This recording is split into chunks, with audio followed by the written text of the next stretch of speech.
All right, we have on two awesome guests that I met at the One Rental at a Time conference, and I really wanted to bring them on to tell their story. This is Suleika and Jeff White. And like I said, we met at the One Rental at a Time contest or conference. So welcome aboard, and I'm so happy to have you on my channel. Oh, thank you, Paul, so much for having us. Thank you. We're excited to be here. Yeah. So I really wanted to cover your story today because you fit in with the exact person that I'm trying to reach and get the word out to that you can really make it to financial freedom through house hacking. That's right. So quickly tell the audience about yourselves and where you're from and how you started in real estate. Yeah, we're from Denver, Colorado, Okay. and we started back in 2017. We want to do house hacking, and really it goes back to reading a paragraph in a book that mentions reducing or eliminating your housing cost. And it talked about buying a duplex, triplex, or quad. And I remember I was so excited. I don't remember anything else about the book except that paragraph. That's it. And I told her right away, like, hey, we're living in a condo right now. We're kind of living next to people. What if we bought a fourplex? Would you be down to do it? And she said, hell yeah. It wasn't even I had to show her numbers of like why. It was like, I pretty much said we could eliminate our housing, our whole mortgage cost of this condo. And that's what we did. We started 2017 with a fourplex and lived in one unit, rented out the others. And basically, along the way, we pivoted our strategy from that original fourplex and kept doing it multiple times, all the way to 8 total properties. And we did every form of house hacking from multi-family fourplex, rent by room, a whole house, living in basements, renting out rooms and doing Section 8, living upstairs, renting out the downstairs, and and right now we're living in a little carriage house. So we've done every strategy possible once a year, kept on rinsing and repeating the strategy. And how powerful it is we utilize our flexibility. And that was the difference. We didn't just say, well, let's just go to our final house in the nicest possible neighborhood. And we're like, we'll do whatever it takes. We'll live in any neighborhood just so we could cash flow and eliminate our housing cost. And we haven't paid a rent or mortgage payment since 2017, basically, was last time I paid anything because we've always lived for free. Yeah. And that just keeps on increasing bigger and bigger. And that's the true power of it. You start small by eliminating your housing costs. That very first one took the $1,500 a month condo payment down to zero. And then from there, we just kept on repeating it and moving out and renting out the unit or room we vacated and getting to right now we're at 10,000 bucks a month net cash flow, where we have our own little carriage house and getting paid to live for free and getting 10,000 bucks a month. So that's the true power of it and end result. Yeah, that's so cool. So if I'm right, you're living in a little carriage house on the back of one of your properties, right? Yes, Yeah. correct. And renting out the single family house, or how's that one working? Yeah. Yeah. So Okay. that front house behind me is paying for pretty much the whole mortgage and then some. So we're actually Awesome. getting paid to talk to you right now, 200 bucks a month. That's so cool. So were you two married when you started this, or did this happen on the way through the journey? No, we weren't married. I was, we were dating for about 4 or 5 years Yep. before we started our journey. I had just moved in with him too, about a year before we started our journey. So yeah, I was still his girlfriend for a lot of years, actually, like 8 or 9. We just Yeah. never got around to it. We didn't, yeah, we just like We kept, like spending time, Paul, yeah, but we didn't want to go through the commitments. yeah, we didn't either of us. So we were just like, oh yeah, the door's open anytime you want to go. And for Jeff, same thing, door was open whenever he wanted to go. But neither of us wanted to go. We just We wanted want to to keep spend hanging time. out. So to this day, 12 years later, we're still together, but marriage and all that eventually came. Okay, awesome. Yeah. So let's walk through the viewers a little bit on the importance of why you house hacked. I know a lot of it has to go with getting the least amount of money as you possibly can into deals, since they're owner occupied, and getting that lower mortgage payment. So some of those, and what else drove you to wanting to house hack? Obviously, living for free as well. So, Yeah, the big thing was when I read that book, um, Build a Rental Property Empire, Mark Ferguson, great book, by the way, okay. because that let the spark happen, right?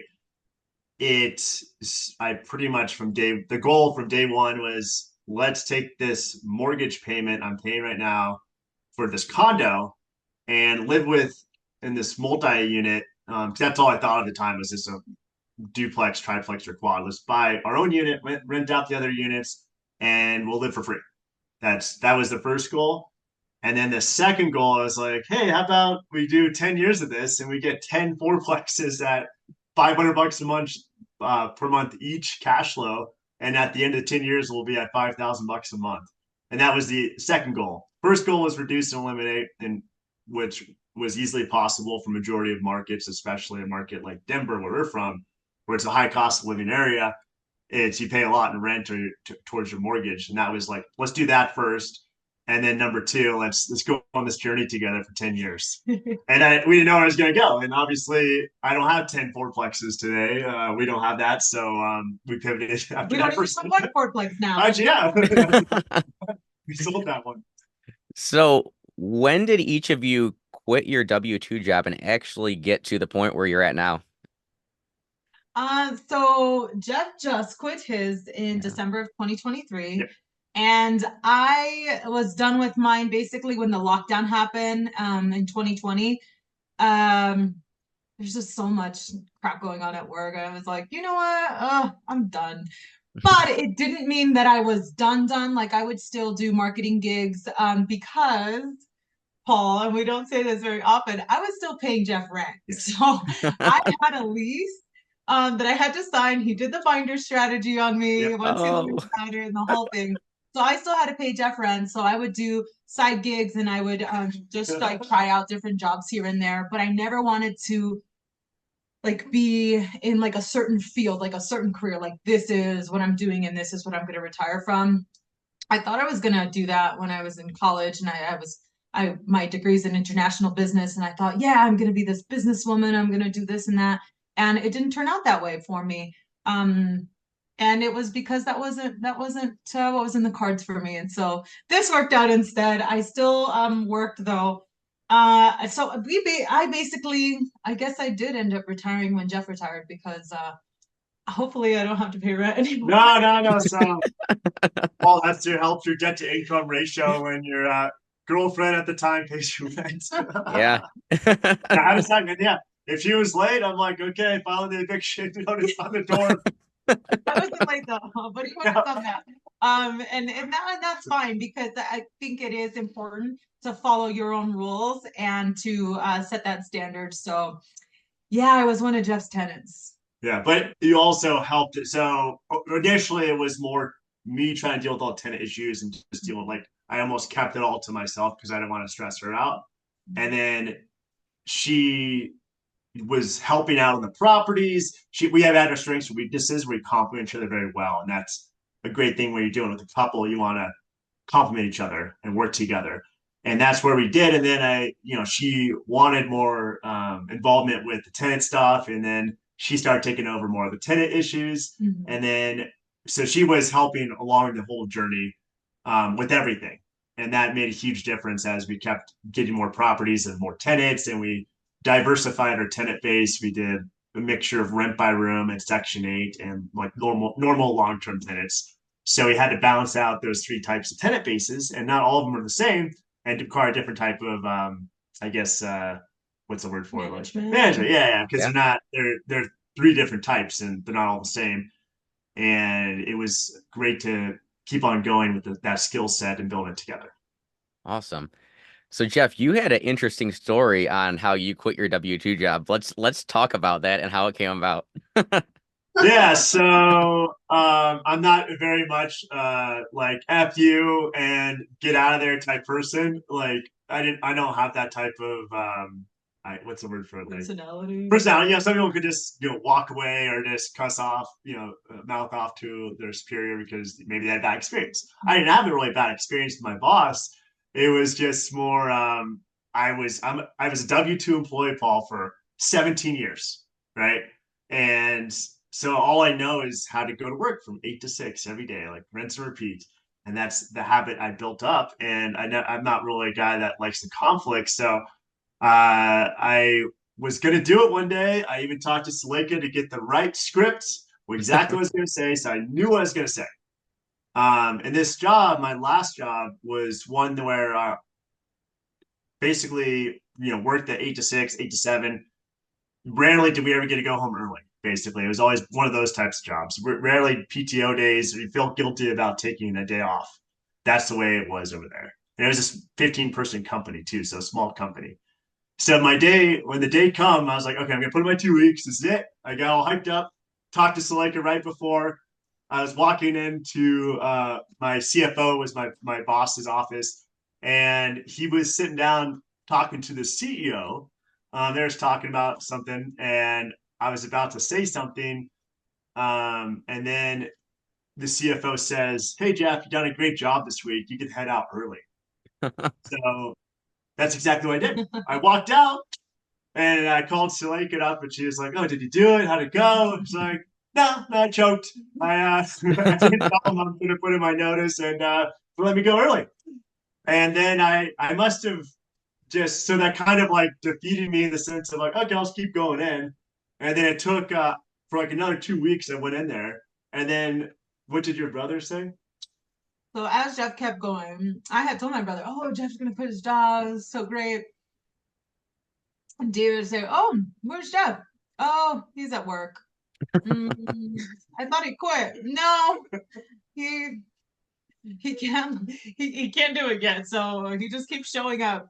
And he's like, "Oh, okay." A couple days later, so is Jeff still at work? Is he still going to work? Yeah, he's still going to work. I don't know what the heck he's doing over there, but he just keeps showing up. Eventually, Yeah. though, Jeff like regained the courage, And I sent an email. Yeah, sent the email, put in my 2 weeks, and I finally did it appropriately. But yeah, first time didn't go so well. I didn't have a cool story of like, oh yeah, like Zuber with his like lighting the world on fire and just walking away. Like, mine was I joked and Yeah. kept going in because I like the snacks and espresso coffee. So Gotcha. Yeah, Lumberjack has a great story of quitting too, and that was pretty recent as well. Yeah. yeah, Yeah. We got to see a little clip of it when we were at Denny's. yeah, Yeah. Actually, Yep. that was cool. Yeah. Yeah, That I was think the you were first there, place right? we met. Yeah. yeah, yeah, Yeah. yeah. It was fun watching that. It was so cool to get that first sneak peek on what was going on with Lumberjack. Oh, here's the amazing thing too, Paul, is when I pulled the trigger, I was like, wait a minute, I have all this, like Dion talks about a lot, like I have all this time back. I'm like, what was I doing? Like, why didn't I pull the trigger sooner? Why did I keep going back into work? What was I afraid of? Yeah. And I think it was just more some people afraid of success or fear of the unknown. I think it was kind of like, okay, if I do this, like that means I'm all in. But I've been building up for we've been building up for this for like all these years. So it wasn't like I just said after one property, like, oh, I'm done. I'm gonna, quit my job. This is many years exceeding the W-2 salary, not just with the rentals, but also with the realtor business I took on the side too. Built up that, so I had something to go into as well. So it was amazing feeling like, holy cow, it's Monday. I can sleep in until 10 o'clock. So have you had any challenges seeing that Suleika, you've been out of work for a little bit, but still working? Have you had any challenges in getting into some kind of a rhythm, or have you just kind of lived life and done whatever you wanted since you've been off? Any challenges? No, I'm just so happy that I can see Jeb again in the daytime. It makes me so excited. And it's like those same feelings that I had back in 2020 during the lockdown where no one could leave the house and you had to stay indoors. And for me, I was like, just having we get to lunch together, we get to work side by side, which we did for that time. And so yeah, I get those feelings back, but I also see it as an opportunity to do things that I don't need to necessarily get paid to do that I can just do. I can go volunteer, I can go to a job site and like go and help too, because I love working with my hands. So those are some things that it's given me the freedom to do. Also, I had told Jeff, I mean, this is so long ago. I was like, yeah, eventually I get to be a Pilates wife. And now I get to do that. Like I'm Pilates studio doing all the things. And I'm like, wow, like it actually came true. Things are actually happening. And these were things that like were just like so far out there. But I'm glad we said them and we spoke them out into the universe because it's happening and it's really exciting. And doing things that we never thought we'd get to do, like substitute teaching. Oh yeah. Yeah, she gets to substitute teach. You know, it doesn't have to say, oh, I have to do this for income or for like something that supports paying for something else. It's just something she wants to do to help others and for fun. Sometimes it's fun. I mean, it is middle school, so I don't know how fun it is. Sometimes I got to give myself a 2-week break in between. Yeah, gotcha. All right, so the new investors looking at this and like, wow, that's a lot to get there. You both at one point had a W-2 job. How did you leverage your W-2 jobs to keep building and go from property to property?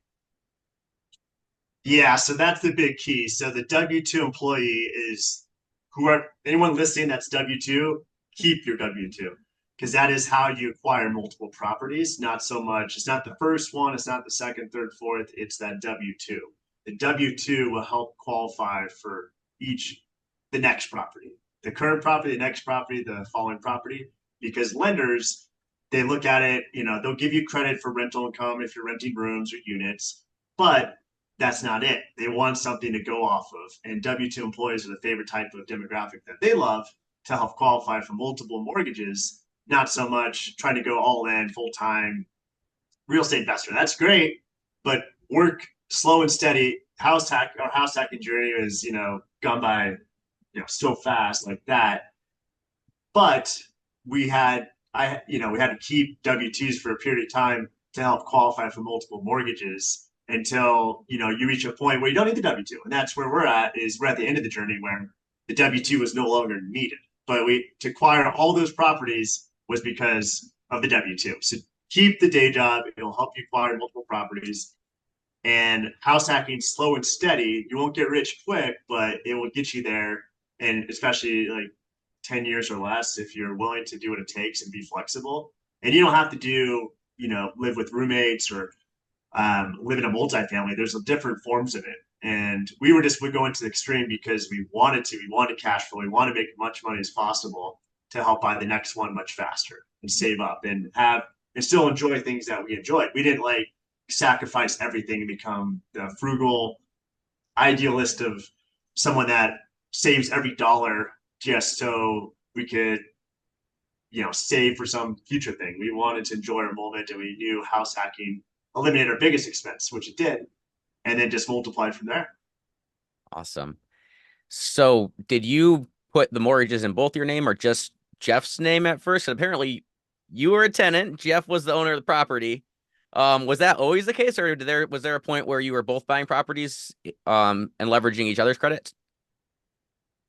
Yeah, so all the ones are under my name. Okay. And technically we still have hers to use potentially.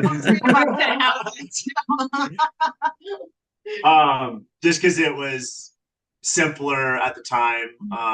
Because the other ones are my name, all the properties under my name initially, and then we switched it towards later on. We have it under both our names. Yeah. Yep. And I think honestly, like knowing what we know now, maybe looking back, we could have done it better. And I would say maybe like a quicker way for like a couple out there that isn't married yet, that both have really good W-2s, is buy your houses separately. In 4 years, let's say you each get a house a year. In 4 years, you'll each have 4 combined. You got 8. Yeah. And you're good. You're done. Like that means you definitely beat us by years. Yeah. And it didn't have to go through, the whole paying your boyfriend rent.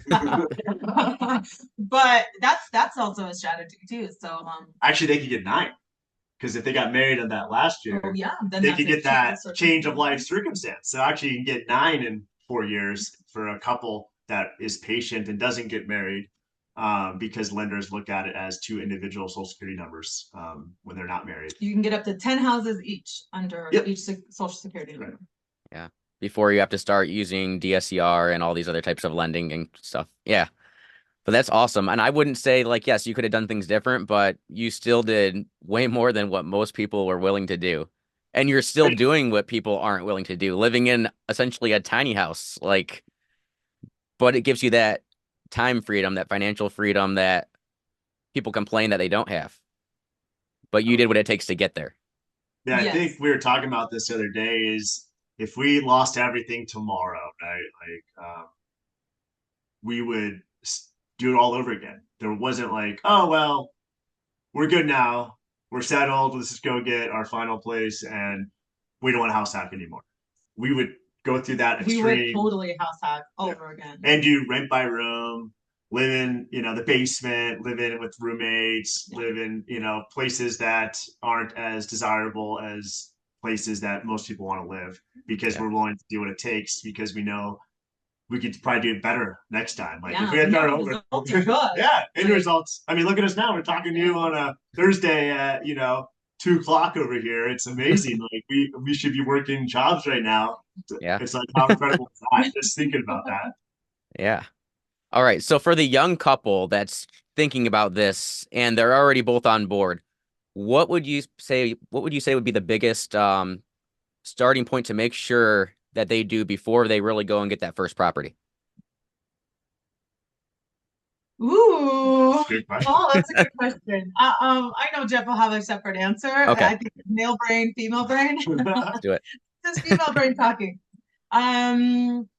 If I could just spout off one thing, I would say find out what your 5 love languages are. Okay. There are 5 different love languages, and this is the way that people communicate so that one doesn't feel like it's giving more love and not receiving enough, vice versa. Whatever your love languages are, figure that out because that's going to be really helpful in your journey.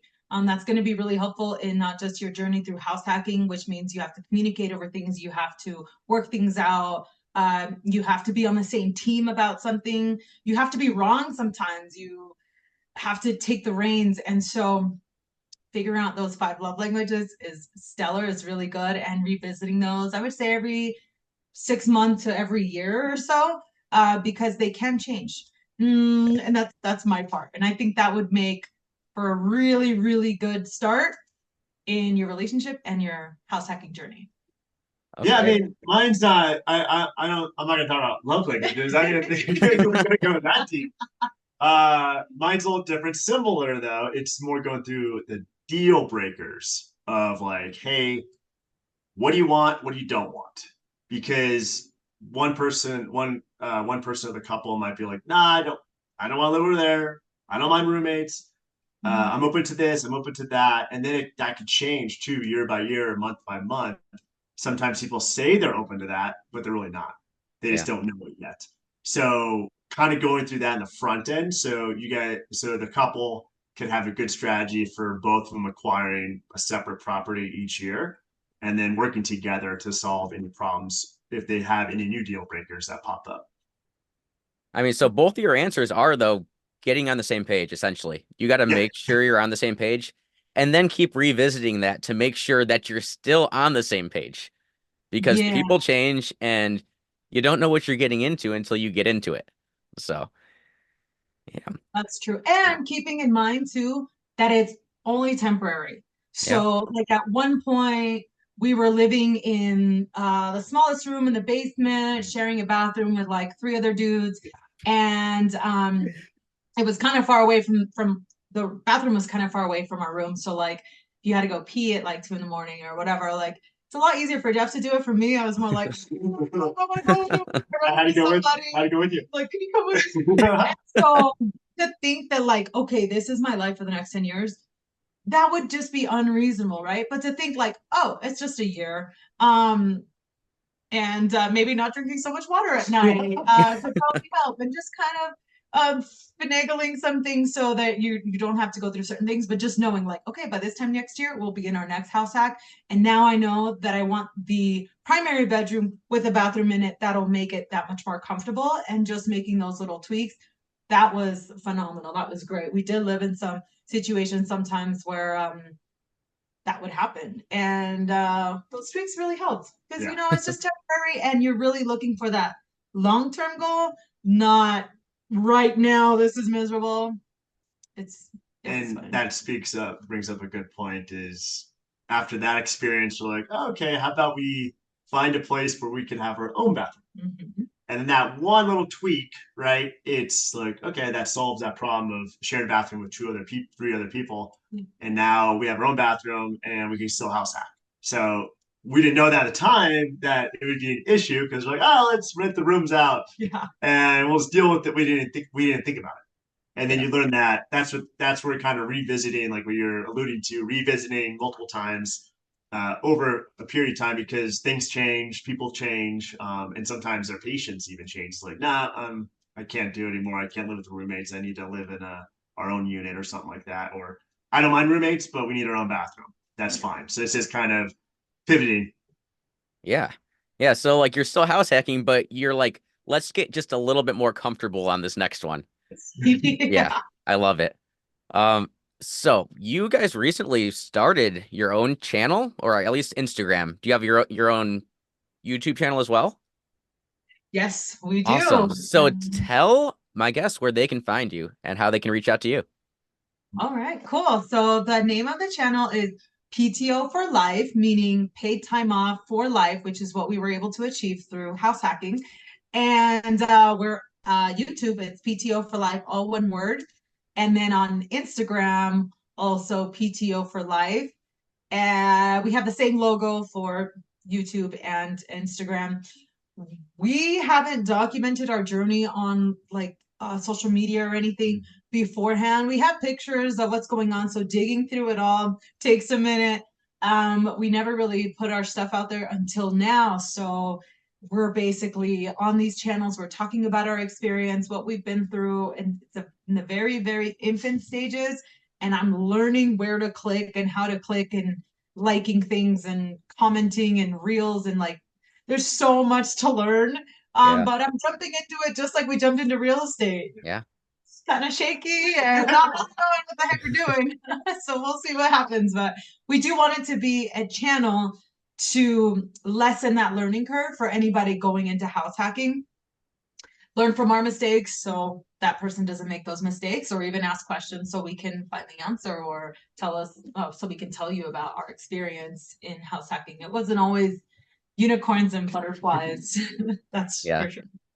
Yeah. It's definitely not always fun. Yeah, no. Yeah. But the big trophy, there's like a quote, big trophy for big effort. And I feel like, yeah, our efforts are paying off. And what's weird Definitely. is not it feel like even though the journey, if you look at it, 7 years or 6 years, 7 properties, house hacks, it goes by so fast. Like I don't even though we've lived in basements and with roommates and people taking 2 hour showers when you need to take a shower and having 10 cars parked up and dealing with this and dealing with that. I would do it all over again if we had to start from scratch because it was absolutely worth the journey because I don't like, it feels like yesterday when we were living in that condo. I don't really just remember all the good, bad, and the ugly. Like you have the ugly and the bad, but there's also a lot of good on there as well. Awesome. Yeah, so we're gonna wrap this one up. It is going really long, but I definitely want to have you back in the future because I feel like we have so much more we could still talk about. Yeah, Thank well, you. thank you so Yes. much for having us today. And Been I'll put everything of all your socials in the description of this video so people can find you super easy. great. Cool, Thank you, cool. Paul. We really appreciate it. Thank you for Awesome. having us on your channel today. Thanks for Yeah. coming on.